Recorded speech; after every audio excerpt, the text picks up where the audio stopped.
Direktur Ditreskrimum Polda Sumsel, Kombes Pol Anwar Reksowijojo, didampingi Kasubdit Jatantras Polda Sumsel, Kompol Agus Prihadinika mengatakan, setelah tertangkapnya 3 pelaku, identitas 2 pelaku lagi yang masih DPO sudah dikantongi.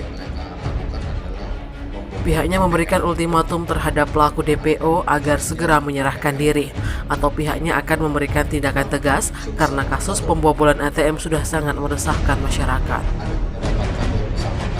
Petugas mengamankan 9 jenis kartu ATM non-bank Sumsel Bubble, 2 unit kendaraan roda 4, obeng, flash disk rekaman CCTV saat pelaku beraksi, dan alat pencapit uang. Para pelaku diduga melanggar pasal 363 KUHP tentang pencurian dan pemberatan dengan ancaman hukuman di atas 5 tahun penjara. Secara keseluruhan, akibat ulah pelaku, Bank Sumsel Bubble mengalami kerugian sebesar 173 juta rupiah, namun juga kerusakan terhadap mesin ATM mereka.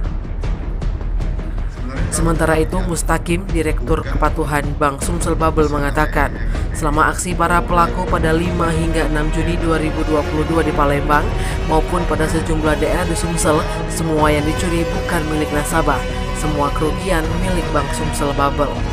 Pihaknya juga akan melakukan evaluasi dan meningkatkan keamanan mesin ATM.